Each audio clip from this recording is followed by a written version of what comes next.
All stand for the pledge, please. Sal, can you lead us in the pledge, sir? I pledge allegiance to the flag of the United States of America, to the republic for which it stands, one nation, under God, indivisible, with liberty and justice for all. Now, a moment of silence for the men and women in the armed forces, our first responders, our veterans, those fighting the good fight in Ukraine, and those fighting in the Middle East. Thank you. And the creed, Katie? Sure. Okay, I believe this is America's Creed by William Tyler Page.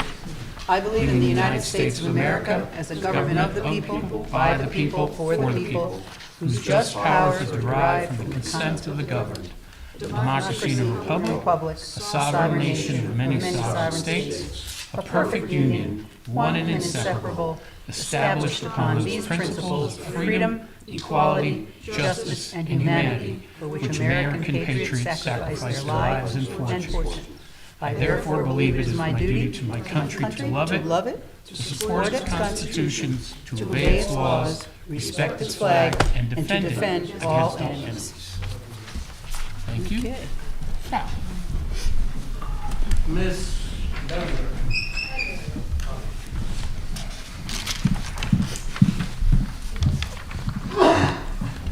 Kathy Behringer, 32 Pleasant View. Hi, I am the president of the New Milford Garden Club, and I want to bring you up to date on some of our more public activities that we do. Before I begin, I want to acknowledge my fellow club members that are here tonight, and I want to thank them for their hard work, dedication, and their support of me. It's always difficult to know when to change from season to season. And we changed to the fall season on a day it was 80 degrees. And 3 days later it was 40. So that worked out. When we were changing over, there were people almost waiting in line to take their pictures taken on the bandstand. As a matter of fact, a couple of people took their pictures before we were even finished. And the next day I came back to put some bows on, and there was a young lady getting her senior pictures taken on the bandstand. And I've met people from New Jersey, and just recently last week from Washington, D.C. who came up and saw the bandstand.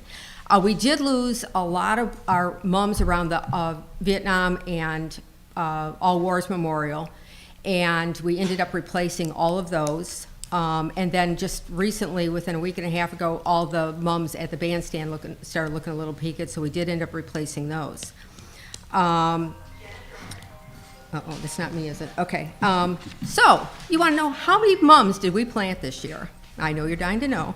116 initially, okay? And then with the change-outs, we changed out 15 at the at the All Wars and the Vietnam, and then we ended up having to get smaller mums. There are different sizes, smaller mums, and replace those at the bandstand. And again, I'm sure you're wondering how many pumpkins and gourds we had this year.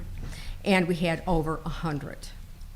And that didn't even include the small pumpkins and gourds that were in the planters. And we did etch 12 fairly large pumpkins thanks to Harris Hill Farm. And I think hopefully everybody's seen the one in the mayor's office. And hopefully we'll be able to do that again. We were able to repurpose almost all of the pumpkins and gourds. We did bring them over, we didn't, Public Works beat us to it. Parks and Rec beat us to it. Put them at the curb, and we put out for free, and people came and fed them, for their animals. So as of today is the changeover for the holiday season, which is in progress and be finished mostly by Thanksgiving weekend. And a lot of people say, well, why don't you put up the tree Thanksgiving weekend? And one of the reasons is because the merchants have something going on that weekend, and they've asked us not to.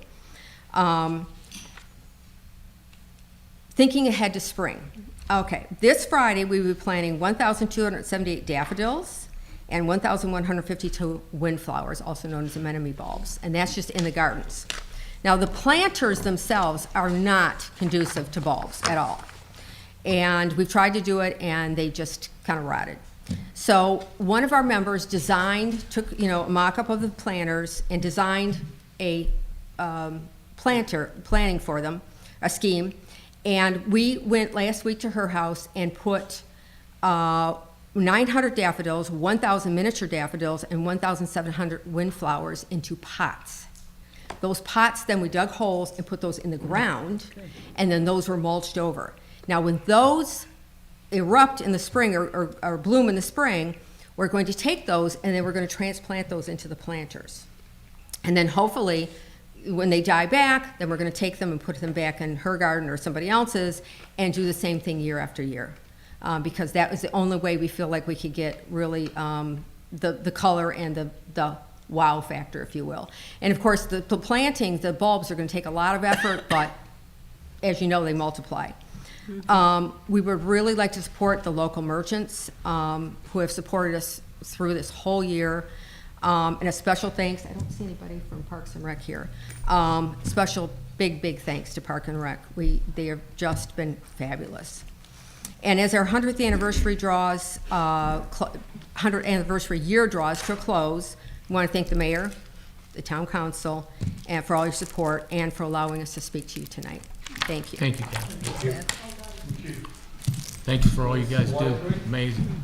Thank you. Good evening, You guys do an amazing job. Evening. Mayor and members of the council. First of all, congratulations to those of you who were reelected. My name is Lucy Wildrick, 6 South Main Street, and I'm a member of the Riverfront Revitalization Committee as well as the New Milford River Trail Association.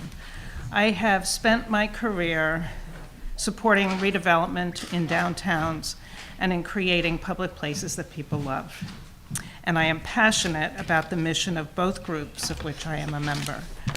This town is committing significant resources to the riverfront revitalization, both in public support, but also in pursuing grants to continue its forward motion.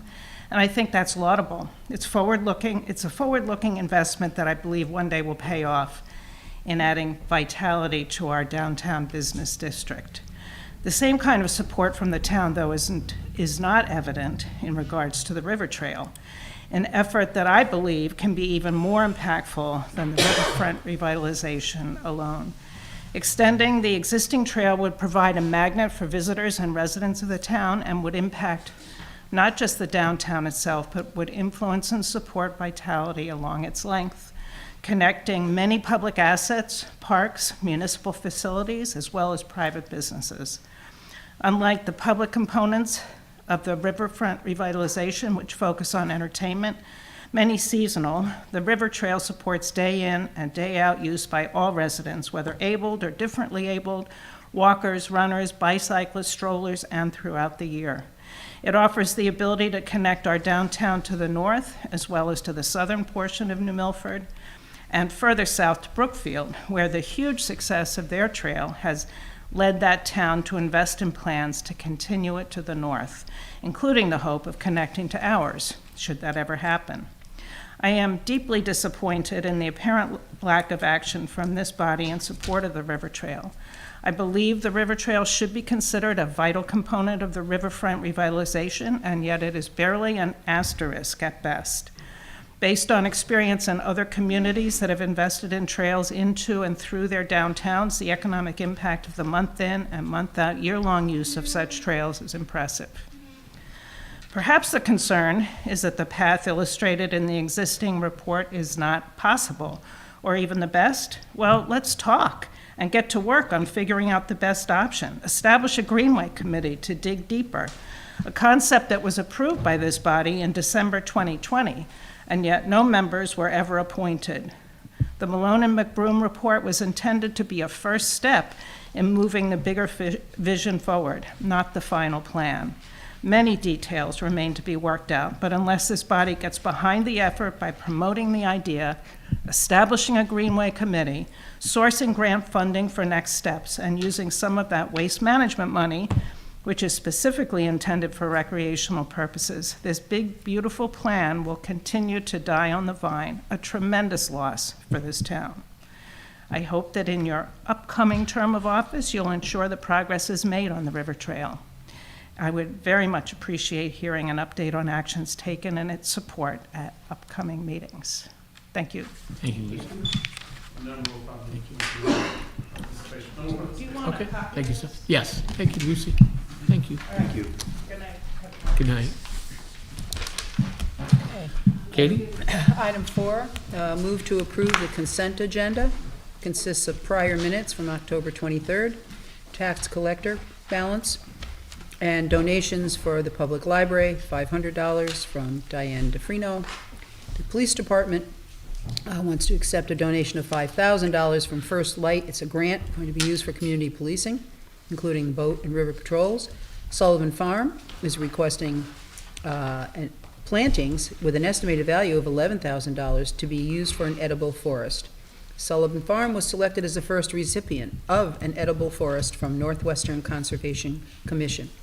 They asked permission to accept an anonymous gift of 3 honeybee hives and an electric honeybee extractor valued at $1,550.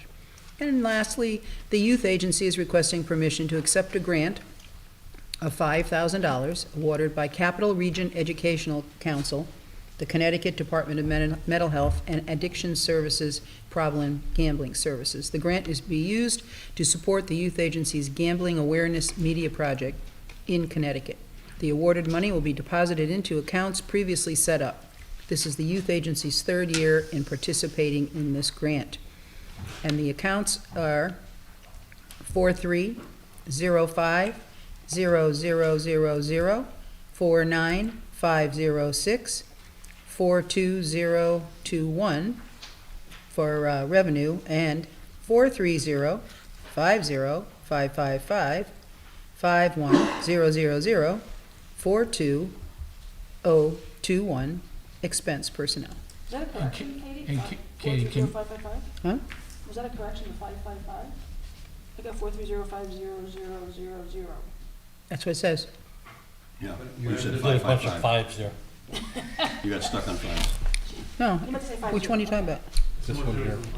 4305 0000 Yeah. And 51000 42021. Yeah. Okay? Yeah, there's Sorry. 2 5 0. I like and then, 5. also Sullivan Farms, it's $1,100.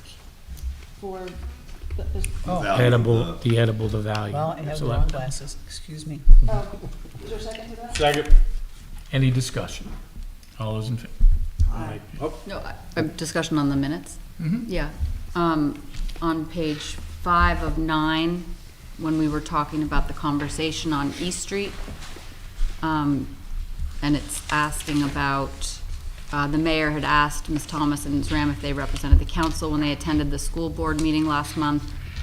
There was a big discussion about a letter, which is not in the minutes here, and I think it's important that the letter be entered into the minutes. I have a copy of the letter here from the mayor to the Board of Ed, so I think it's important that that go in there.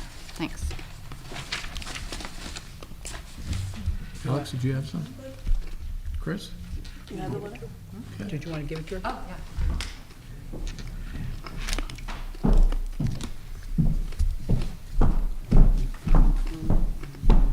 Did you have something? Okay. Anybody else have anything? Okay. We have a motion with the adjusted minutes. All those in favor? Aye. Opposed? Any abstentions? Thank you. Excuse me. Sorry to Oh. interrupt.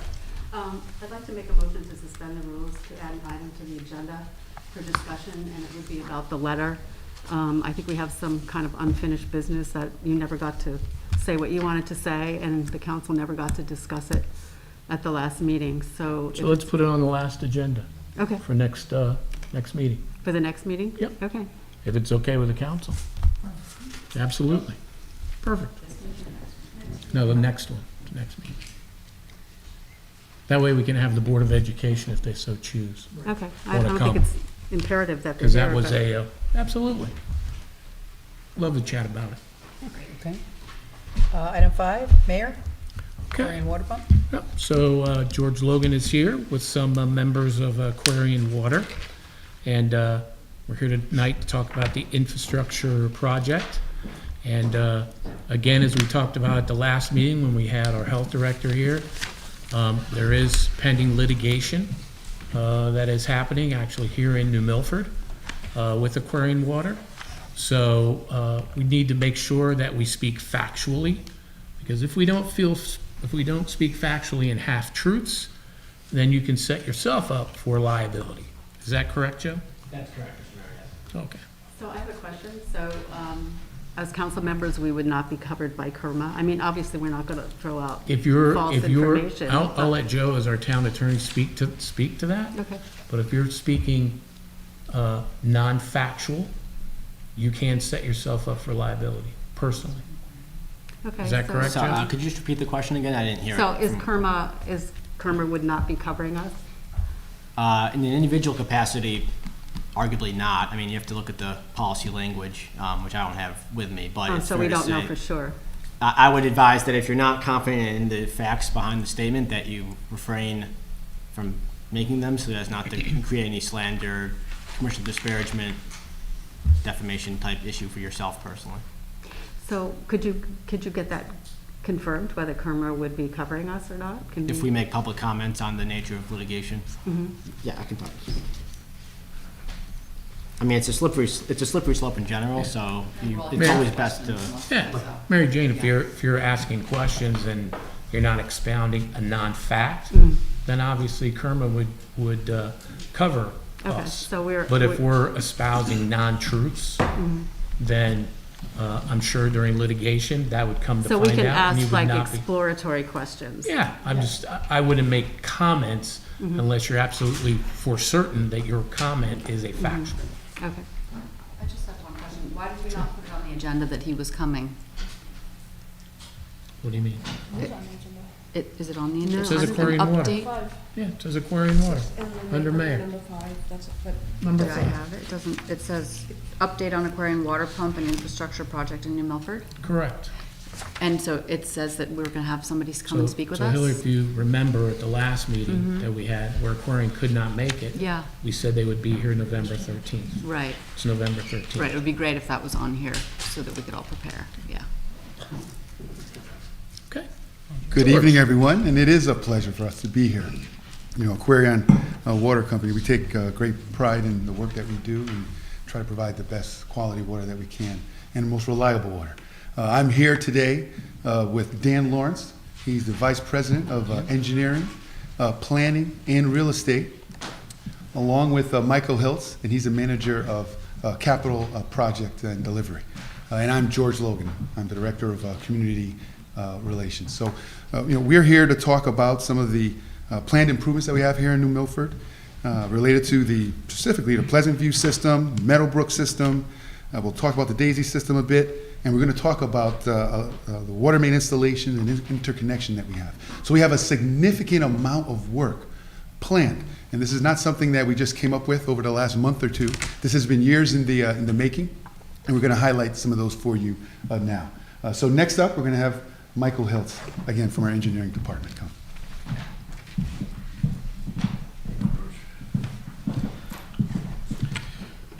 So the Pleasant View interconnection is composed of 3 components.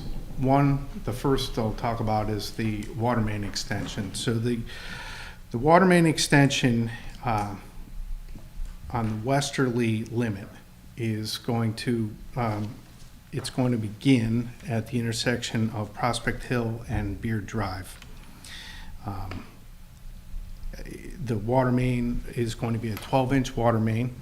It'll run easterly towards along Prospect Hill Road, and it'll turn onto Dorwin Hill Road, ultimately tying into the Pleasant View system at the intersection of Dorwin Hill and Pleasant View Road. We've had a pre-construction meeting. We are awaiting Connecticut DPH approval for construction of the water main extension, and we're hopeful that we're going to receive approval in a couple weeks. If that is the case, we anticipate that the water main extension would be completed likely the end of August next year. The second and third components of the Pleasant View interconnection project is the construction of 2 pump stations. The first I'll talk about is our Pleasant View, the Prospect Hill Pump Station. That is located at the corner of Legion Road and Prospect Hill. Specifically, the address is 103 Prospect Hill Road. The second pump station is on Darwin Hill Road. Address is 39 Darwin Hill Road. It's roughly 500 feet east of Henry Drive. Both pump station sites will consist of above ground pump station facilities. They'll be constructed of concrete masonry units. They'll have asphalt shingle roof. The buildings will be approximately 20 feet wide by 38 feet long. The Darwin Hill Pump Station will also have 2 15,000-gallon buried atmospheric water tanks. So the Pleasant View, or the Prospect Hill Pump Station will pump into those tanks, and then from there, Darwin Hill will take water from those tanks and pump it the rest of the way up to the Pleasant View system. The reason for the 2 pump stations is that we have to lift the water from our New Milford regional system 380 feet in elevation. So a water main extension is not going to get the water there. We have to lift it. And Mike, sorry to interrupt you real quick, but right now, currently, in the summertime, to get water to these community water sources right now, what do you have to do? In the Pleasant View system? Mm-hmm. Well, we have well fields in the Pleasant View system. We typically deliver water locally from those well fields. And when However, in 2020, we had to truck water in because the demands were so high, and because of the drought, there was a lot of water usage, as well as during a drought, if there's not a lot of water, the groundwater table drops as well. So we had to truck in water. And by adding these pump stations, if we do have a time where we do have some climate change, some drier weather, that the pump station will then be able to produce it rather than having trucks running up and down the road, filling up the tanks up there. That is the objective, yes. Thanks, Mike. So we have begun construction on the 2 pump stations. We've completed clearing and grubbing, installation of soil erosion controls at both of the pump station sites. Next week, we're going to focus more on Prospect Hill. We're going to begin rough grading and earthwork. We've also had meetings, I think it was last month, Mayor Bass attended 2 meetings, one at Prospect Hill with the adjacent neighbors, and one at Darwin Hill.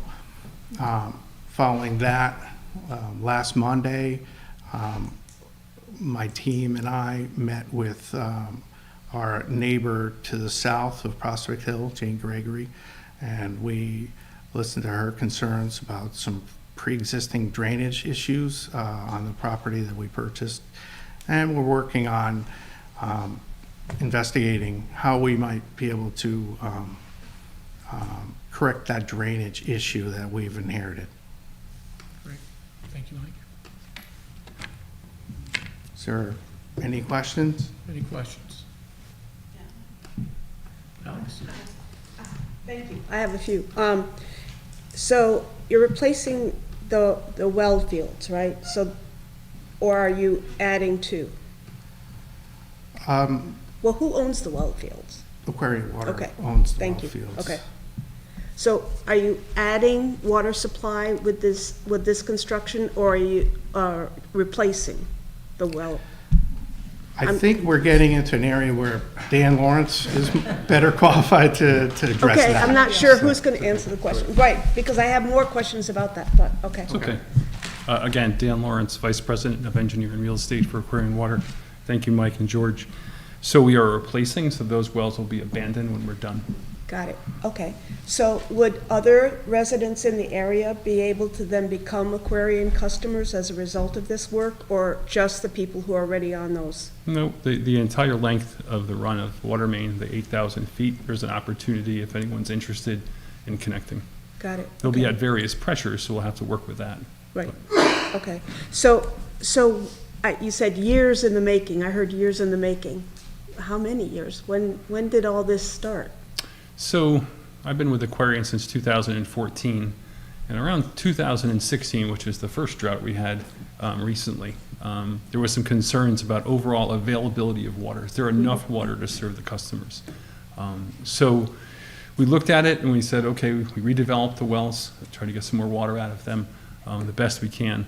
2020 comes around and now it's worse, right? We literally, the wells weren't producing hardly anything, so we were trucking a lot of water. And those who live up there, we spoke to many residents, Mayor Bass as well, just trying to work through a lot of those things. Went through it, and there's not a lot of solutions. Our surrounding system, our Dean Heights system on Dean Road, Meadowbrook, don't have excess water we can just give back, right? We would have loved that this solution because that would have been a lot less expensive. We have applied for state revolving fund money and will receive up to $1 million to offset the cost of that water main, which is great to our customers overall. So we've been working very hard to offset costs as with all the different things going on in the world. I don't dare ask this question, but I'm going to, are there any other areas in town where you see a need like this that's in the pipeline for the future? In terms of interconnection? So the long-term goal, and right now, we are still looking for more water and I don't know if you guys realize this, but the New Milford Brookfield systems are one system now. And so with the growth both in New Milford and Brookfield, we are looking for more water. Long-term intention is to interconnect, because as Dorwin Hill is going right by our Dean Heights system on Dean Road, is to interconnect that. They'll actually be connected, but there'll be a valve closed for a period of time. For us to use that, we may keep the Dean Heights well, we may not. Depends. Okay. We don't need to. If we can get enough water, we don't need to, and it makes a lot more sense, but we may keep it as an emergency well. If you ever had a break on that 8,000 feet going up, it'd be nice to have a source. It's one of the benefits of also having that 30,000 gallons of storage. And then we're also looking potentially to interconnect into the Meadowbrook system as well. Again, no timetables on those right now, but that system is designed to do that. So we're ready. Okay, thank you. It might be, I don't know who it's for, but I'm just wondering what your typical, liaison communications with the town when you're doing this type of project. Just walk me through like your, how you interact with the town in a type of project like this, so that we can understand. So there's a couple of things we do. Water main project hasn't begun, but on the pump station projects, Mike Hiltz's team will send out we do the original, meetings with the neighbors, and then as the project commences, we actually send an email every Friday. Mayor Bass gets it, usually the Public Works Director, and then any residents, or if anyone else on the town council wants to get it, let us know. Just giving you a status of what happened last week and what's happening next week, so you can know. And the pump stations, you may not even see what's going on because they are pushed back off the road a bit, which is good. On the water main side, it'll be the same thing. None of those are our customers, so we will normally send out postcards along the route. Depending, we might hand pass them out because someone that's 8,000 feet away doesn't quite need a postcard yet, because it's coming, right? But we do postcards, let them know who to contact. If there's a question, kind of general schedule, and then we'll do, again, Friday emails. Hey, we put in 400 feet of pipe, we put in 1,000 feet of pipe, who knows? Hopefully we'll get those big numbers. Generally speaking, on a good day, a contractor is putting in between 80 and 120 feet of pipe a day. Right. So you can do the math on 8,000 feet. It's a good 80, 90 days. And then, obviously there's the paving portion and all those things in the state road and the town roads, which, finishing, hopefully if we finish in the August timeframe or earlier, that allows us to pave in the fall. So if anyone does want to connect, as someone mentioned, that's going to be a tight window for both the state and the town. But that depends on when they want to pave. So these communications have been happening since 2020 when you decided to do this project because of the drought? No, the communications start once construction's there. I see. So Yeah. what, I guess I'm backing it up because I want to know, you know, how you interacted with the town leading up to that. And then,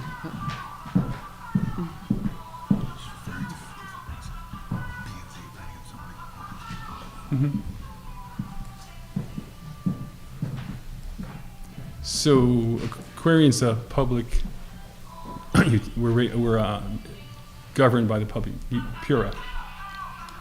So we go through sorry, I was it's just a little distracting. waiting till that was over. So we do a lot of planning on our side in terms of, we do a 1 year and a 5 year plan. So we've been working on this for a while. I think it came to a head with the Pleasant View drought. And then we moved forward, did some coordination with Mayor Bass. I don't know what other questions you may have in terms of our planning. We're not integrated with the town. We're happy to work with you Yeah. if you have questions, obviously. So can you tell us about the Big Y, the project across the Big Y? Is that what type of a system is that? Is that Project across Big- affiliated with the Aquarian, the filtration system, or that's separate? It's a carbon filtration system across from the Big Y? Right next to Big Y is Pegler Hill. Filtration system, carbon, Oh, so the Pegler system, yeah. So we're rehabbing that entire facility, chemical treatment, buildings. No, right now it does not have any, other than chemical treatment, that's all that's planned right now. say that, I'm sorry, I didn't All hear that's that. planned right now is rehabilitation of the facility, which there's significant, as well as chemical treatment, chlorine, pH adjustment, things like that. So there Okay, is great. no charcoal filtration yet, as some I'm sorry? people are suggesting. What kind of treatment? There's no charcoal filtration. So Some granule people are activated Is it a carbon? granule? Pontificating. Yeah, what type of system is So- it exactly? At Pegler, and I just brought a few notes, and it ripped in the middle of my car, so I apologize. So Pegler Hill, the PFOA concentrations and PFAS concentrations are 4 and below. We have the highest concentration we have is 4.2. So we don't know where EPA will end up with their standard in terms of regulation. So we're waiting. If we have to do treatment, we will do treatment where we need to do treatment.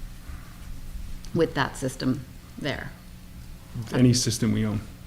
Okay, wherever you need to do it. I mean, those concentrations are extremely low. That's in all of the testing that you've done is for, So we've been 4 point testing or since below? 2019. yeah, We have 5 different test periods, which we tested Pegler Hill, right. and it ranged on PFAS from 2 to 3.4. So you're well below that 4. And then on PFOA, you had a high of 4.2, but an average of those samples is about 2.3 And did you test in 2023? Oh, in you did. October. And those are on the website, the results? It should be, yeah. Okay. I have not looked to see if they are. Sometimes, it may not have been exactly in October. It's a lot, we do all of our systems, so sometimes it takes a while to get all of them up. And just for edification for those that are watching or in the audience tonight, Department of Public Health, State of Connecticut, is the one that gives you guidance. Am I correct when it comes to this? Can you repeat that question? So right now, the Department of Public Health gives you guidance on the PFAS, right? So the Department of Public Health established action levels in June of '22. Right. Action levels, non-enforceable maximum contaminant concentrations. Those are, PFOA is 16 and PFAS is 10. So all the levels I just described to you are below those action levels. So The state of And- Connecticut action levels, yeah. Yep. those are the only action levels that exist. Well, the EPA, as you said, the EPA might be coming out with a new action level, isn't that right? Which then would change. So let me just clarify that, just so everybody. Right now, EPA has published interim updated drinking water health advisory levels. Originally in June of '22, in May of '22, it was 70 parts per trillion. Then they went to sort of an indeterminate number. They don't give you a number. What they say is that any level of PFAS may impact your health. May. They have proposed a maximum contaminant level of 4 parts per trillion for PFOA, PFAS, and a hazard index that's very interesting to calculate. So we're watching that. and very aware of that. And we'll see what happens with that regulation. That was supposed to, with the original proposal, have a 3-year implementation period. So we'll see. There are 51,000 community water systems in the United States that are actually community water systems. It's about 156,000, like if you count smaller systems. So, And then getting back so the council can get a little bit better understanding, and then those that are watching on TV. yeah. When you are doing these projects, whether they be here in New Milford or they be in other areas where you're looking to upgrade your systems, really the municipality, the entity that you work most closely with would be Public Works, correct? Yes, typically. Because you have to get the easements and then the approvals, and then if you're Yeah. breaking up the road, Yeah, so we then, have road opening permits, Yep. easements, and anything else we need in that regard. Pretty typical. So, and you've been working with Jack Healy, our Public Works yeah, Director. I have not directly, but Mike and his team have. Yep. And Chuck Ballard now, who replaced Mark Rosa, who passed away, unfortunately. Yeah. Any other questions does anybody have? Mary Jo? I'm just a little confused, so you're not, what, are you putting in a new system over on Pico Road, actually? Wait. No, we are rehabilitating the existing system. So It's a there's- well field. Okay, so there's no new filtration system in there for PFAS or, No, there's No. not. okay. So, my other question, the wells that are on Dorwin Hill that you said you had to tap into or use during a drought, is that correct? The well fields that are up there? So we have our Dean Heights water system. Maybe it's Dean Which is Heights, I don't off know. on Dean Road and intersects with, And those are wells that are that's a there? well field, yeah. Have you tested them for PFAS? Yeah, all of our PFAS data is on our website. Well, do you know what it is? I'm Yeah, I just do. asking. I'm just saying that all of our PFAS data is on our website. Dean Heights, again, max concentration of PFOA is 4. Average is 3.4. We've sampled 5 times. PFAS or PFOS, 6.1 is a max and 4.6 is an average. So again, those are well below the Connecticut Department of Public Health action levels. So 6.1, did you say? 6.1. And what is the, what was the quote that you gave me for? 10. So you're 61% of the MCF, of their action level. So if the EPA does rule and changes the level for the PFAS, what do you do about those wells? Like, how do you clean them up? I mean, is there a filtration system to clean them, or? No, so our plan, as I said, in the long term is we have the ability, when we move water from our greater New Milford system, which is serviced right now by our Peeler wells and our Indian field wells, which are near our Kent Road facility. Those wells concentrations are quite low. If we can get enough other water, our intention is to eliminate any wells from small systems that have PFAS to avoid the treatment and costs associated with that. Okay. We're going to be putting a pump station right at that intersection. We'll be able to connect there. Can't do that today because we don't have sufficient water with the growth that's going on, but we're actively looking for water. Okay.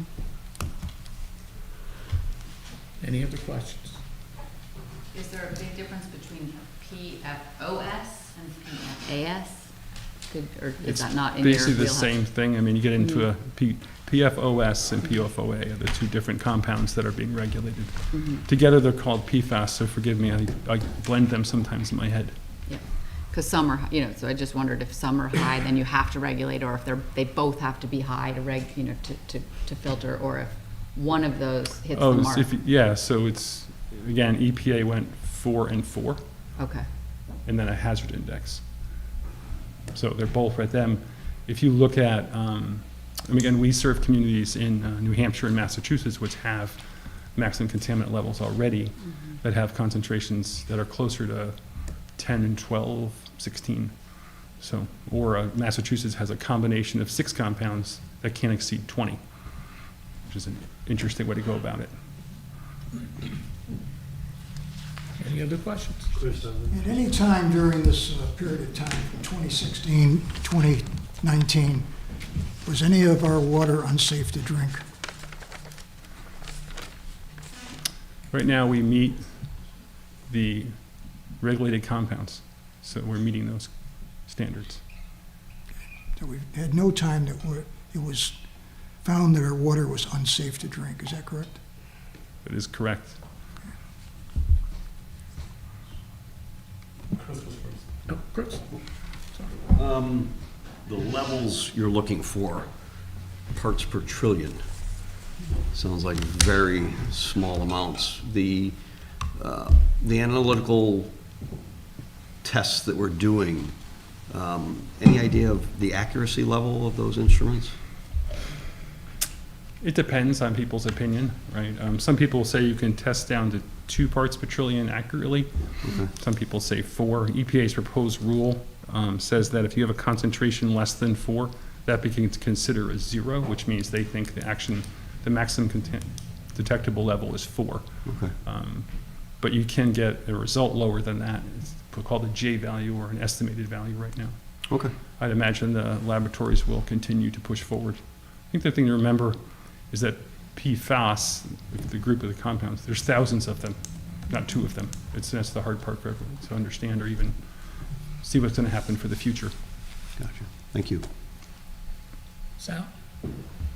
In terms of New Milford and the rest of the Connecticut, where do we, I know you have this on the website posted and everything, but do we like on a lower end of PFAS, on a higher end?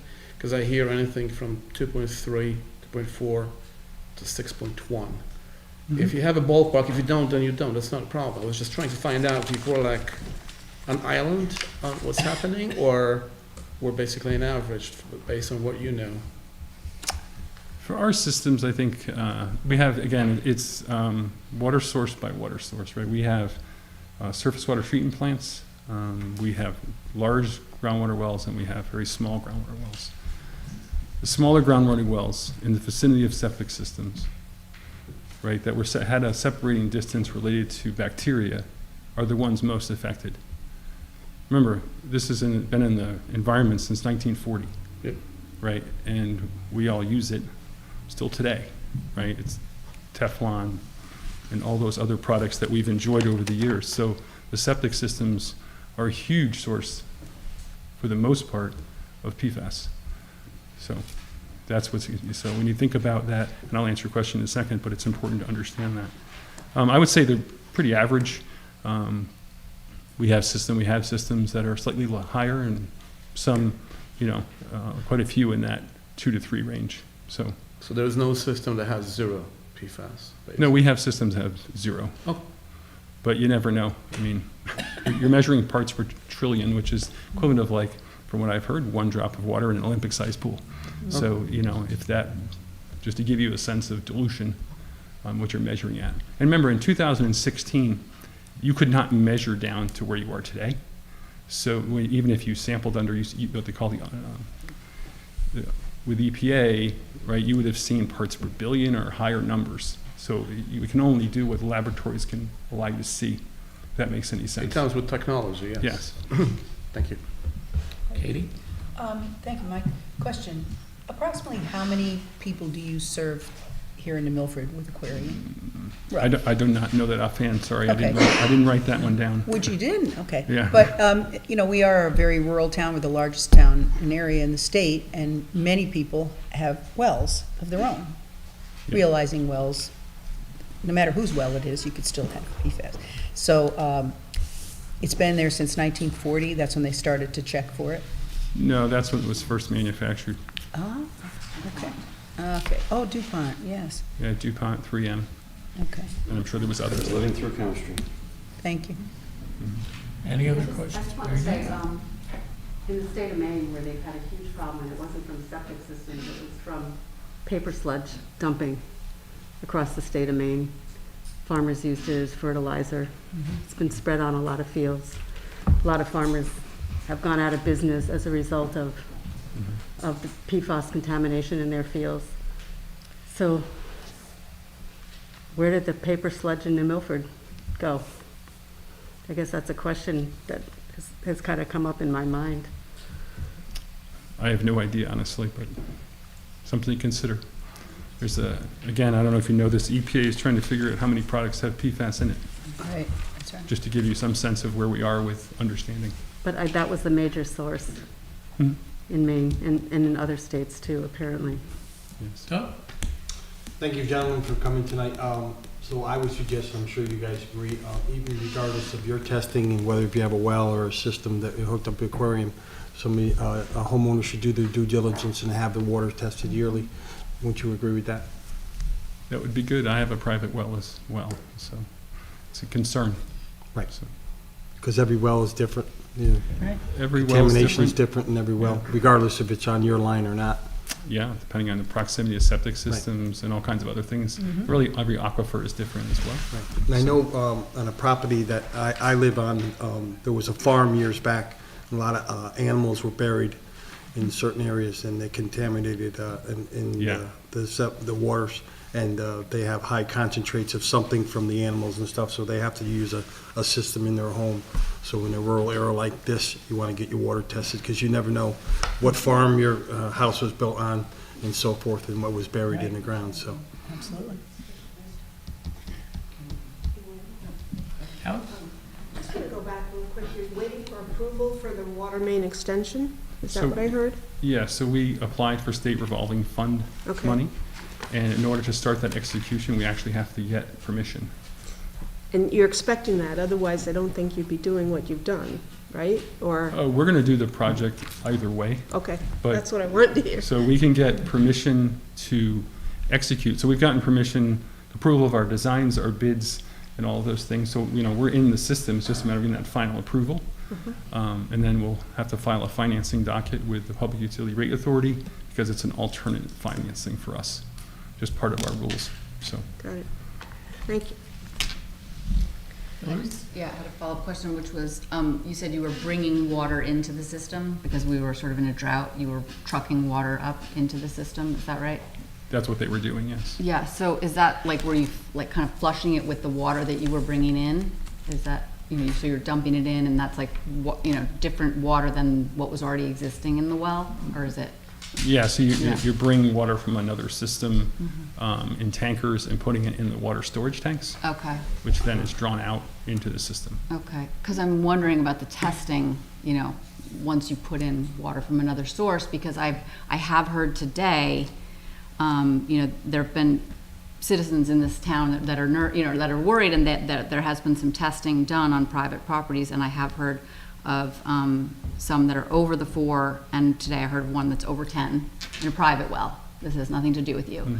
But I'm just saying that, I wonder about the water coming in, if that's sort of not diluted, but if it's affected the test. And I'm asking this because fundamentally I want to know Aquarian is, on our team to get filtered, clean water for every resident on the system, right?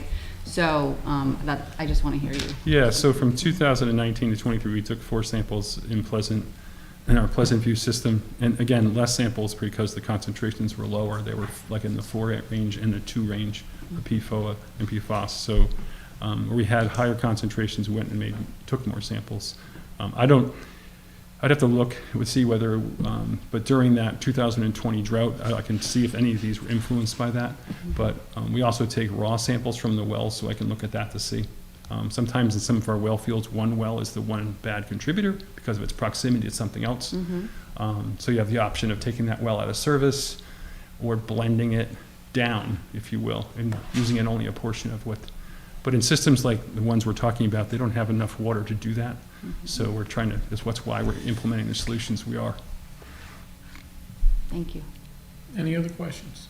I just want to say thanks for to you and Aquarian and Yes. George that you are doing what you should be doing, and you're certainly not allowing bad things to go unchecked, unnoticed. You're doing what you should do in testing, and I appreciate it.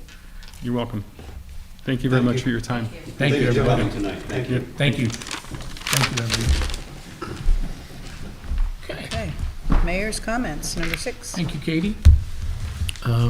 First, I'd like to thank everyone who came out and voted in last week's municipal elections. It's great to see people coming out and voting.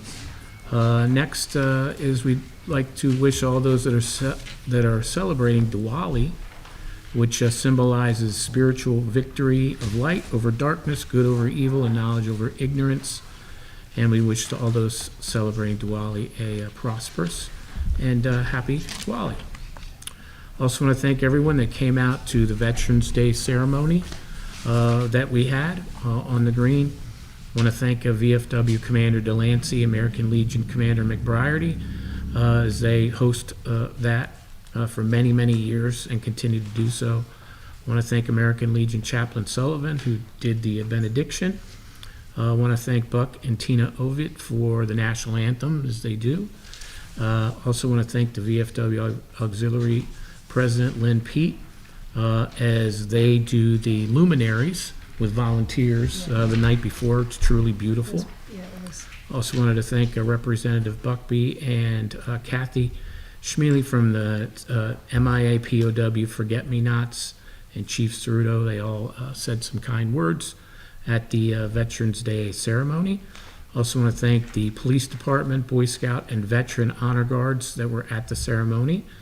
And then also all the veterans that placed the wreaths at the monument during the ceremony. So thank you so much for that.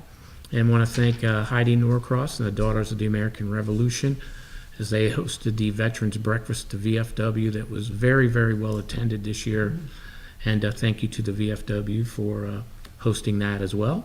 I want to thank the cooks, the servers, Boy Scouts, and the volunteers for really taking care of the breakfast. And I want to thank Dar Jolene Mullen and the Quilt Committee for the Quilts of Valor that they presented to 2 veterans. And I want to thank Representative Buckby, Senator Harding, Katie, yourself, and Walter Bear was there as well for the veteran breakfast. I want to thank the Candlewood Valley Health and Rehabilitation, as they gave out apple pies to all the veterans that day, so that was great. And then want to thank the Kiwanis Club, as you've seen up on across the street from the northern part of the green, for putting up the Flags of Valor, which is on display, and it's just a wonderful sight that you see year in and year out, so thank you to them. I want to thank the Girl Scouts and the New Milford and Regional Key Clubs, as they helped put the flags up. Did they? Yeah, which is amazing. Oh, that's right, Key Club is Yeah, one. some congratulations. First to the New Milford ladies cross-country team, coaches and parents. They became the 2023 CIAC state champions, so great job, congratulations. I want to congratulate Coach Hugh and the New Milford High School varsity field hockey team, their coaches and parents, as they won the SWC championship. I want to congratulate the New Milford Bulls varsity cheer team, their coaches, parents, and the New Milford Bulls board. Varsity cheer won the regionals, and now they're going to be heading to Orlando for the nationals. So congratulations, and go Bulls. I want to congratulate band director David Sizdek and the high school marching band and color guard, the band and parents organization, man, they're incredible. And volunteers, they placed second in the New England regionals. Great job to them. Congratulations to the Soccer Club of New Milford U12 Thunder. They went undefeated and won their division championship. So great job to them. Congratulations to the Soccer Club New Milford Arsenal, as they became the Connecticut Cup champions. I want to congratulate New Milford High School student Aiden Cole. He broke the state's fishing record for the biggest blackfish. He caught a fish and released it, 36-inch, 25.78 pound tag tog, and they named it Togzilla. Amongst the marine anglers, and he caught the fish on board the Melissa Ann, was fishing with Captain Luke Wiggins. So congratulations. I want to thank Northville Fire Chief Harris and the men and women of Northville Fire Department, as they celebrated Charlie Chapin's 100th birthday. And he also was a founding member of the Northville Fire Department as well. Drove a bus for many, many years for the kids. Also big in the Lions Club. True New Milford. And a veteran. And a vet, absolutely. So thank you to the fire department, and happy birthday to Charlie.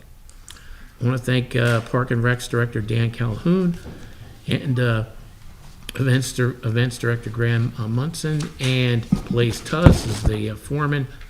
Our Park and Rec team, the New Milford PD, the CERT, sponsors and volunteers for everyone that participated in Trunk or Treat. We had probably close to 4,000 people this year, which is pretty amazing.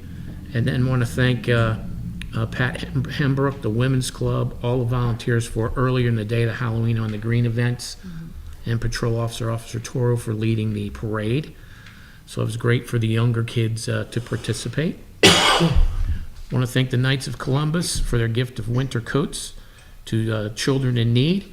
The coats were available. I think there's still some left at New Milford Social Services. And thank you to the generous gift of the Knights. Quickly, we have some events going on. We've got on November 16th, 6 p.m. to 8 p.m. at the Max. I want to thank Jason O'Connor. We're doing the My Youth Agency Presents Free Financial Aid Night. So if you have a child that's in college or going to go to college, this is a great event to go to. You can learn more about different financial aid packages, how to reduce your costs for going to college. You can register at myyouth.agency.com, and you also get a free dinner with it as well, so it's a pretty good deal. On the 17th from 6:30 p.m. to 9 p.m. at Pettibone is the 4th annual Sip and Shop, sponsored by the townwide PTO, and the funds go to help the PTO does some great things for our teachers and staff and students in the district. On the 18th from 9 a.m. to noon is the Farmers Market. On November 18th at 10 a.m. to 3 p.m. at the First Congregational Church, which is right up the road. They're having their holiday craft fair. On November 25th is the Run Santa Run. That starts, I believe, at, I think it's 9 a.m. I think it starts, or to get there. I think he starts it off at 10. On the 18th as well, at the on the 25th, also 5:30 p.m. on the Green is the annual tree lighting, which is going to be great. And thank you to the United Methodist Men's Group who's put the trees up already. And then also on the 25th from 6 p.m. to 8 p.m. at the First Congregational Church is the live nativity. Also on the 25th and 26th at the Historical Society as they're doing their small business weekend craft sale. December 1st from 6 to 9 is the Sip and Stroll. December 2nd at Pettibone is the Women's Club's annual holiday bazaar. On December 7th, 9 a.m. at the VFW is our Pearl Harbor observance ceremony. Then on December 11th, 4 p.m., the First Congregational Church is their Christmas concert.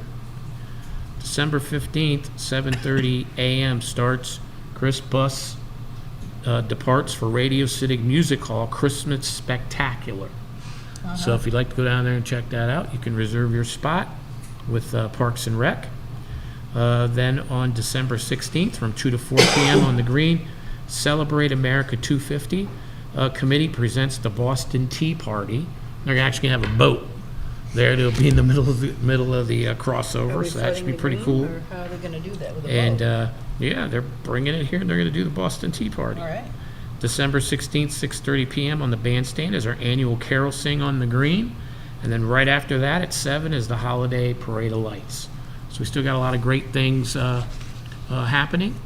Wanted to thank the Center for Empowerment and Education CEO Ashley Dunn, Chief Development Officer Samantha Flynn, and Director of Community Impact Kara Mackler as we met last week and are looking to expand our partnership with the center with some additional advocacy things that we're going to be talking about. And just for those at home, if you are a victim or you know someone impacted by domestic violence and sexual assault, the center does provide crisis intervention, counseling, advocacy, and educational training programs. Reminding everyone the domestic violence hotline is 203-731-5206. The sexual assault hotline is 203-731-5204. And we'll be updating the council as we move forward with some of the initiatives. And then kind of a pretty cool thing, getting us all kind of in the holiday spirit.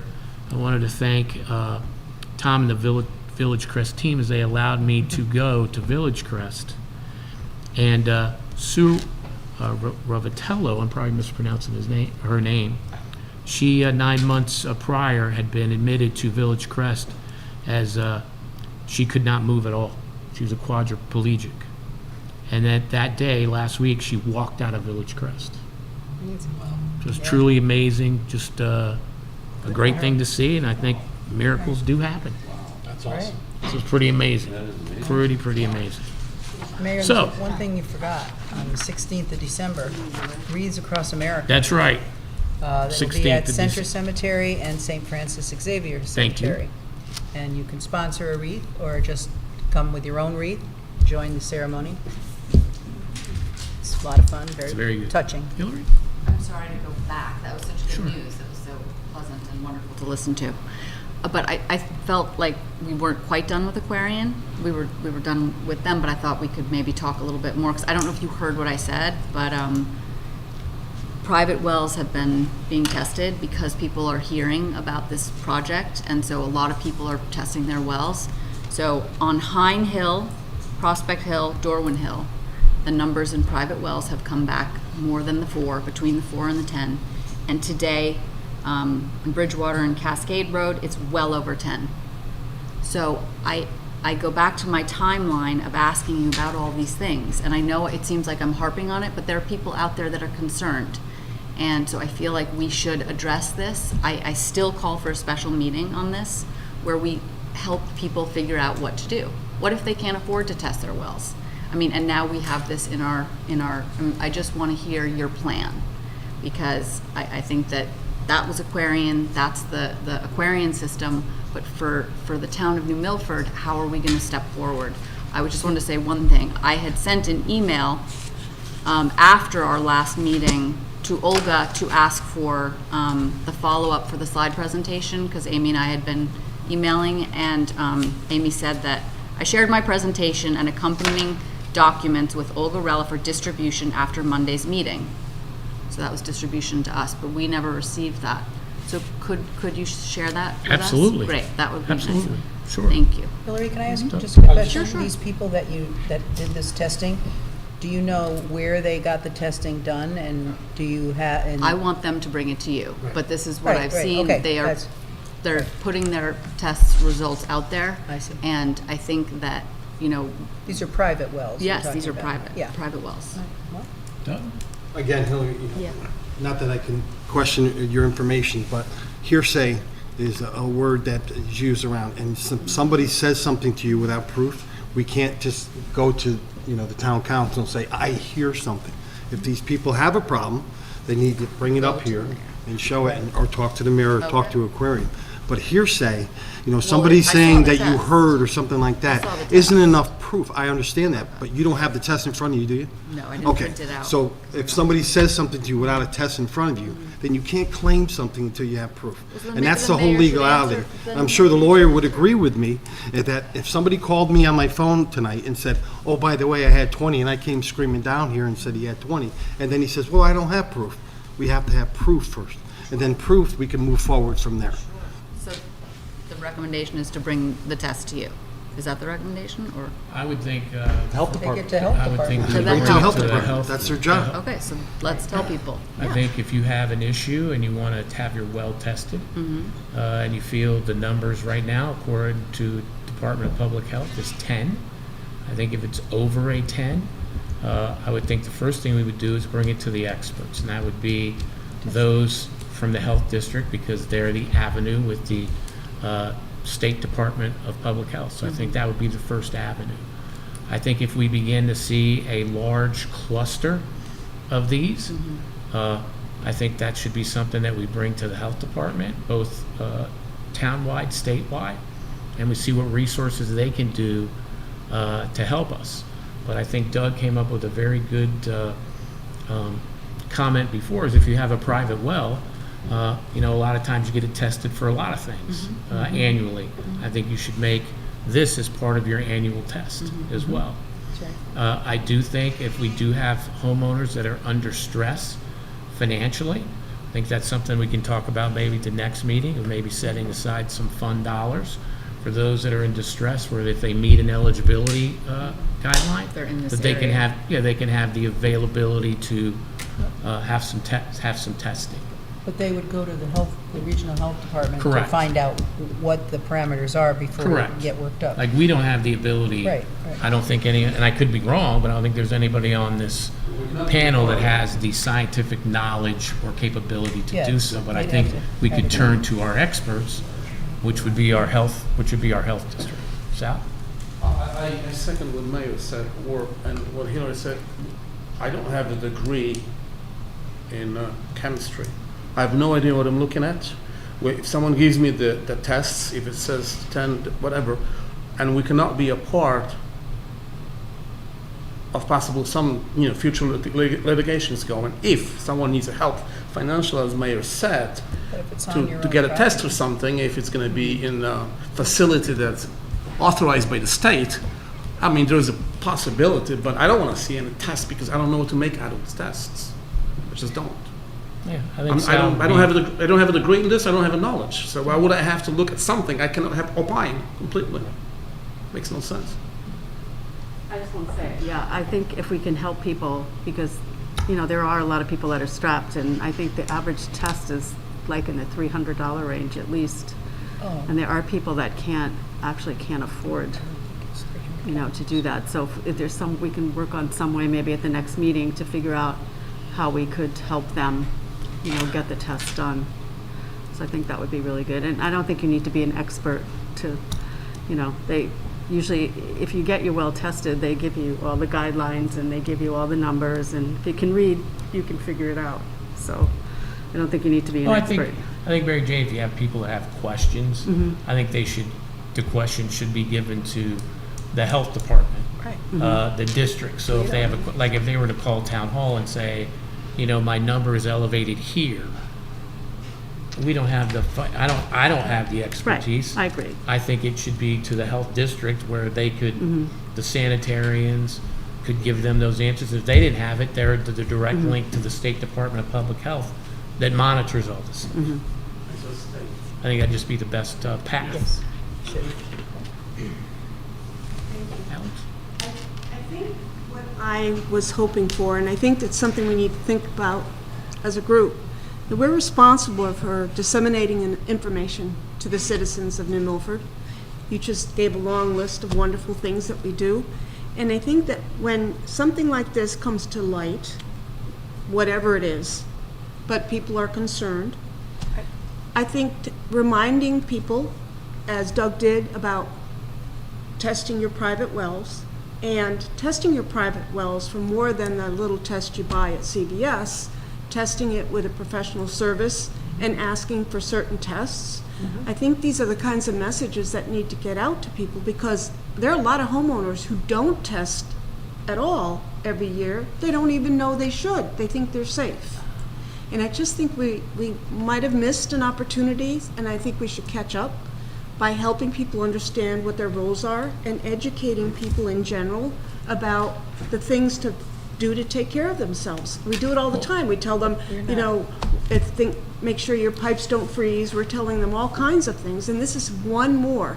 And for the numbers to go from 70 to 10 in a relatively short amount of time raises a red flag to me. And I'm not an expert either.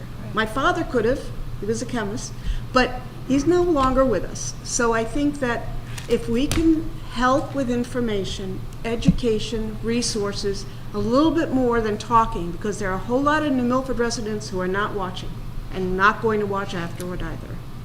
Well, I do think you raise a great point, Alex, and I think, like tonight, right, we learned again that within these wells, right now, they're within the guidelines of the health, of the State Department of Public Health. They're well within those things. So I think that there are some people that have been told a different narrative. I think it's very important that the town does talk about this, does talk about the narrative, and then give the people the resources individually to make a conscientious decision, especially if it's a private well. Right. Absolutely. Well, and it is the private wells where people didn't even know what was going on. Okay, so if I tested my well, and I call the mayor, and I say, Mayor, I'm over the limit here, what are you gonna do for me? He's gonna say, you own the property, you own the well, the town isn't necessarily compelled to help you. Missing Why my are you, point. I'm not Missing missing my your point, I'm making a statement, my statement. No, I'm not asking, I think we have a responsibility to help and inform. Doesn't mean we're going to fix it for We're people. not the health department, though. That's the point, Well, Alex. but we work with our health department. Yes, but you wouldn't ask me how to fix your car. You go to the garage. So people shouldn't expect that the town council or the mayor should know what's good, bad, or indifferent about their well test. That's what we're just trying to say, is we have people, and the state has people, that can help them and get the information that they need. I guess there's only so many hours in the day, and I think if someone had a real problem and they called me, I would certainly help them. I would give them the way they could get it tested. I would tell them where the health department number was. But I'm not going to say, oh, you better call the mayor and complain. No. We don't have any liability on somebody's private property. I think And you that's missed what my point. I I think didn't. she said she's looking more for guidance for us to get. But we have a health department that, But then it should have come from the health department. What I'm saying is. Okay, then you should let's- ask them. Let's take care of our people. I'm not saying people should come to us to fix it. I'm saying we should give But they will. information when it comes available. Now, we've got weeks of this conversation. Why can't we put out more for people to learn? Like, It's if you not have a on- private well, the onus remember is to not test. on us. So- We have a health So how department. do you decide which things you should tell people and which you Alex, shouldn't? why don't you call the regional health department and say, I'm concerned, could you please put out a communication about this? Because that's the place to go for that. Mayor, you gonna put that out and say it under your name? I'm going to talk with Amy again Let- tomorrow, Yeah, provide the guide path, and then what they put out, I'm going to push out from them. exactly, but not Because your they're words, the- their words. they're the People ex- should not be calling you. People should not be calling you. I'm not asking people to call you. I'm asking us to help the community understand more of what they could be looking at. It is a health issue. That's proven, okay? Any amount of PFAS is not good because it's It's not cumulative in your proven. system. You don't say that. It's not proven. Every time you read something that says that PFAS can cause an issue, you read another article that said no one's, but, pardon? Are you reading the newspapers about PFAS across the Geez, country? you know, I just read suggest three you every do day, and it but is at the I top of the suggest page. the Minnesota So, Chris? case. We're in Connecticut. so first of all, the numbers went from 70 to 4 because of our ability 70 to 10. to 10. Right. And maybe 4 because of our ability to measure is recently, that's what Aquarian just said. Yep. That's not what he said. The He said- parts per trillion level is minute. Up until recently, we haven't had the capability to measure that small. The point is, And- they can measure so small that 4 is in essence 0. They're saying no parts of PFAS are safe to drink. There are lawsuits all across this country. So first of all, that has not been proven. So It hasn't been proven that 3M has just paid $3 billion. 3M paid about over $3 billion in Minnesota. can we move on? That's Are we because going they- to get into because I- 3M now? No, Can we move on? I had a question, because just to follow up on Alex's point, which is people calling you, I think you just said it before. If you discover there's some sort of cluster or situation where there are multiple wells, but this is the point, is the governor and the president are very well of the PFAS situation, and there's a lot of federal funds coming in for this.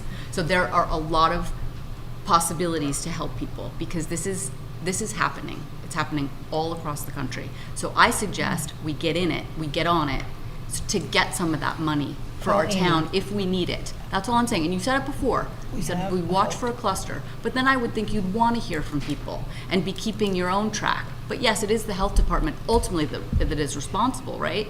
But I would think that that's an interest, an area of interest for everybody at this table. If there is some type of a cluster here, we don't know, then we want to be part of that federal funding to help people. That's all. That's my point. Doug? Mayor, I suggest we move forward. If we have any additional questions, we can ask Aquarian to come back, yes, sir? Or talk to our health department. Or have our health department come in? Correct, Okay. It's been established, none of us have knowledge, correct, so we can get some people in here to ask questions. correct. I think we should move forward on the agenda, sir. Anybody have? Is there anything that, before we ask those questions, we have an agenda? All right, so based on what I've heard today is this. The state doesn't know what the levels are supposed to be. The EPA is still searching. So they're trying to figure this out. As far as I'm concerned, that's a state problem. If they're sitting on this, on waters and everything else, and they haven't regulated, they've regulated just about everything in the state. And they don't have any guidance for the EPA and water standards. until now? Of course. I know you don't understand what Okay. you're saying, but Can we because I move- did ask that question. Thank you. You all set? All right. Okay, item 7, I'd like to move that we approve closing the Sustainability Fund and appropriating the funds at the level of $10,727.15 in the following manner. Half to go to the New Milford Community Fuel Bank and half to the Hope Fund. Second. And we have open for discussion. Chris? I would just like to thank a lot of people, a lot of donors who donated this money. This fund was started in April of 2000 when COVID hit, and it was meant to help needy citizens. You know, the economy shut down, and we really didn't know what was going to happen, and it was to help citizens and first responders who had financial hardship due to COVID.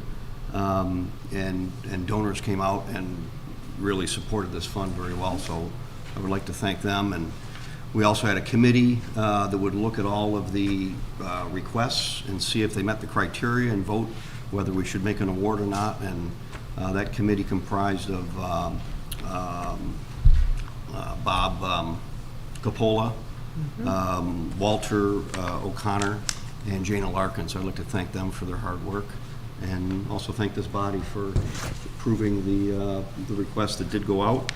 But we don't think the need for the fund is there anymore, and we felt, our committee felt, giving the funds to Ivana and her team, and her splitting it up. I think this was her request to split it up this way. I think that team does a great job on efficiently helping our needy. So I think it's time to move. Mary Jane? Do we know how much money is in the Hope Fund? Do we have an estimate? I can have Ivana send it, and I'll send it to you guys. I'll ask her what the balance is. I don't know, on that. because the fuel bank runs out of money every single year, and it's getting worse every single year. And I don't know if it's worth just putting it all into the, I don't know what's in the Hope Fund. I don't know, because they got a lot of ARPA money too, right, didn't they? We did. So I don't know if they've gone through all their ARPA money yet? No. or- They have So, not. would it be more beneficial to put this into the fuel bank, seeing as how we're going into winter? This is from Ivana. So this is, I This is had what she wants. posed her the question, so this was her request. Yeah, I heard what you said, but I'm just asking, because I don't know how much money is in the Hope Fund, and maybe it would be more beneficial to put the full amount of money I into know, the I fuel know bank. currently, Mary Jane, and I'm not saying Ivana said with it. the economy the way that it's kind of heading right now, and hopefully we don't have a colder winter as prognosticated, but right now the fuel bank is very robust. Okay, because Probably the highest that we've seen, and that's just because of the wonderful community involvement in getting money to that fund, but it's very Because they've been robust. running out every single year. People have been denied, money for fuel. So I just wondered, maybe if it's better to go into the fuel bank. Just asking what was in the Hope Fund. I'll get you that number, Okay. absolutely. Any? Pete, for people that don't know, what is the Hope Fund and what is under the guidelines and what is it for? So the Hope Fund is for individuals that may need assistance, whether it be for rent, they're behind because of a medical issue or job loss. Could be you need money for a car payment. You've lost your job and you need that payment so you can keep your car, go to your job. So it's these kind of one-time incidences that social services takes a look at and So they would see go if to they can social be. services for this? Yes, and they get vetted Just so the by. people out there know what it is. Absolutely, they get vetted For by both. social For services. both, okay, And good. actually, the fuel bank can be used by our municipal Senior agents. Yep, so, Right, we have two so, municipal agents. yeah, the fuel bank is for those seniors that are of age, they go to the senior center, and under, I think it's 60 and under, they go down at the senior center, and they're vetted as well to be able to use the community fuel bank, and the goal had been to use that to help offset, because the state has its own funding for fuel. Yep. But sometimes the state runs out of money, or they delay the opening of the assistance. So there's a time where those in need have a gap where they can't get access to it. So this kind of bridges the gap. And now what's happened as well is the state, due to some ARPA funding being depleted, they've kind of reduced some of that fuel bank funding, which is why I was talking to Mary Jane, that even though we have a very, very robust fuel bank, probably the highest we've ever had, you know, we're probably going to go through quite a bit this year, just because of the higher dollar amount for fuel, as well as the state reducing some of the subsidy. Mary Jane made a good point. If they do run out of money, is there a plan, or can you move money from one fund to another to help could. assist it? Okay, good. They haven't, I think, No. Because I know people were like, there were people, you know, I mean, you read about it in the news that were not able to get money for fuel last year. And it ends at a certain point, and you have to apply for it by Right, a from certain the date. state. And, you know, correct. not And then everybody that's where does they that. bridged our community fuel bank, kind of filled that gap for when the state reduced or cut people off. Or if, unfortunately, they go by your annual salary. So you could have been a six-figure employee And lost your job. you could have lost your job. They take a look at your tax returns, and you're still showing the substantial income. So for the state, right. sometimes you didn't qualify, which is why it's great for us to have this community fuel bank, because that helped bridge those gaps for those people that had those unfortunate circumstances. So can we just postpone this till the next meeting? I mean, and just till we know how much money is in the Hope Fund? But can I just ask a You know. question? Go ahead. I'm not Yeah. going to overrule it on Right. To me, Right. She either made our the effort on decision. How we work this money, I don't want to delay it. Yeah, Ivana, just so you know, Mary Jane, Yeah, I know decided. Ivana, I know, I So, trust her, but I'm right. just saying, I But don't. why do you want to, Well, why do you because- want to go against what she said? Well, because they got a lot of ARPA money, and it seems like they still have a lot of ARPA money, and would it be more, I'm just saying, would it be more beneficial, I'm not going against her, I'm just asking, would it be more beneficial to put it into the fuel bank versus to put it into the Hope Fund if the Hope Fund has a ton of money still sitting there?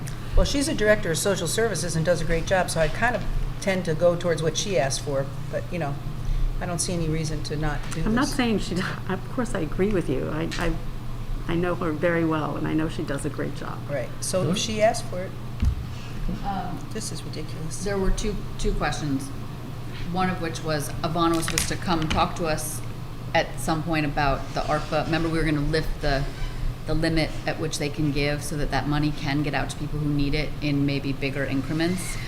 That hasn't happened. I hope that does happen That'll be because the next meeting. it's sitting there. That Yep. seems just crazy. The other question is, because this was this was started as a fund to help the responders, right, of COVID, right? It That was one group. I remember that was a big draw, you know, the responders for, but I wonder, has there been any thought to giving it back to the people that gave? Because we spent some of it, how do you know how to divvy up what's left Yeah. and give it back? So you spent. And I wouldn't want my money Oh, back absolutely, if I yes. gave it to charity. Well, I don't know. Some I don't people- understand I don't why know. I'm it's just so asking. difficult. I believe me. I'm only asking the questions. I'm not saying I'm against this. Of course, this is a great thing. We're Right. going to give it to the people that need it. I'm just asking of other avenues that might be. It seems to be locked up in social services. Some people can't get. You know, that haven't been Anybody able to can get go it. to So social services. I'm just wondering. Anybody. So you said you answered the question. It would be too complicated to figure out Yeah. the math. Yeah. All right, we have a motion and a second. Any other discussion? All those in favor? Aye. Opposed? Any abstentions? Thank you. Item number 8, do we have a grant writer here? Would that be you? No, Oh. All right, so. I can read this if you'd like. No, I will. Okay. Acceptance of the for year 24 of the DDVHE grant, which stands for the Distracted Driving High Visibility Enforcement Grant. The town of New Milford has been awarded a grant for $24,773.73 from the Connecticut Department of Transportation, the Highway Safety Office, to combat distracted driving on our main roadways. The resolution accept the $24,773.73 distracted driving high visibility enforcement, the DDHVE grant, from the Connecticut Department of Transportation Highway Safety Office, to conduct high-visibility traffic enforcement during the applicable grant period of October 18th through the 31st, 2023, and April 1st to the 30th, 2024. Funds will be received into an account determined by the Director of Finance. Was that a motion, Kate? I don't think we need a motion, do we? Yeah, you need a Oh, motion what- okay. to All right, accept the so, resolution. yes, so I move that we accept this grant. Second. Any discussion? All those in favor? Aye. Opposed? Any abstentions? Sure. What was done October 18 to 31? Where, That's I'm sorry, correct. Alex, where are you looking for? It was applicable, the grant was, if you look over there, from 18th to 31 October this year. So this year, what they did was they did additional traffic enforcement, especially on Route 7 and Grove Street, with distracted driving. I can get the statistics from the chief as far as, within that time frame, distracted driving, what they were able to do with those funds. Right, because we're saying yes to something that's already half done. And I think just that wanted was to when make they had sure- the 23,000 in fines or something during that period. And then April, they're going to do it again, April 1 2024. through the 30th in 2024. It would be nice for us Um, to hear what has been done and what will be done, as, if we're accepting money to address an issue. I know he gives a lot of that in his statistics, but Okay. All set? So, item I number can't, You didn't vote. 8.2, You didn't vote yet. believe, Oh, yes, but we did. to Alex's we did. thoughts, it wouldn't be specific to high visibility traffic enforcement for the grant, but I can give you like, so far this year in 2023. So traffic stops, we're at 1,954. we've heard a lot of that. No, I'm not asking for a repeat of that information. What I'm saying is, how can we justify accepting money in a grant if we can't identify what was specifically done to meet that grant's requirements? So we need That's what I the- want to know. You want the chief to come What- and give us the Yeah, stats? we'll have the chief answer that Right. question for you. Okay, Because what did he do? And then what's he got planned for April? Sure. okay, so we did have a motion and a second, Stephanie, and it did, was, yes. and then there was an okay vote. Now we have to vote. Yep. We Right. did. I didn't get a vote. Okay, all those in favor? Aye. Opposed? Okay. Any abstentions? Thank you. 8.2, again, I'd like to move that we accept the four-year 24 DRE Instructor Support Grant. The town of Milford has been awarded a DRE Instructor Support Grant for $49,820.57 from the Connecticut Department of Transportation Highway Safety Office to support statewide coordination of drug recognition expert, that's what DRE stands for, training to law enforcement.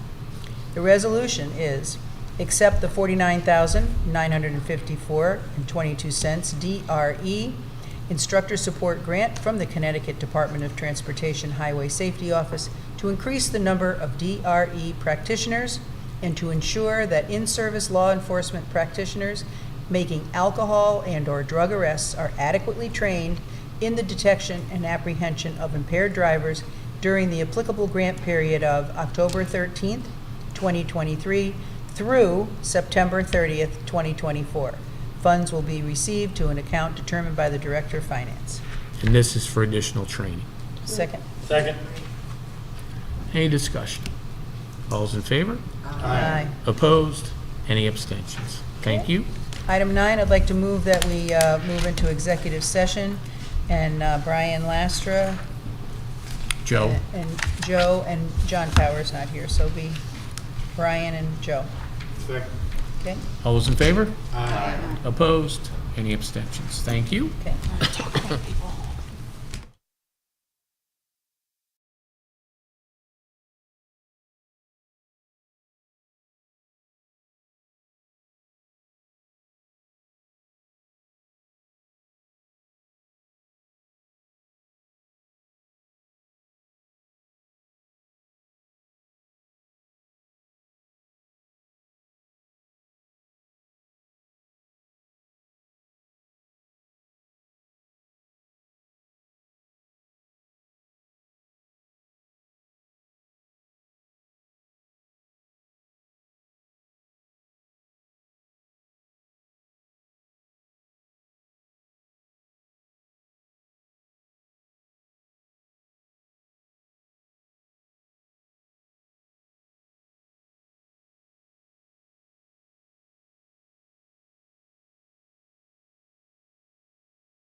Session.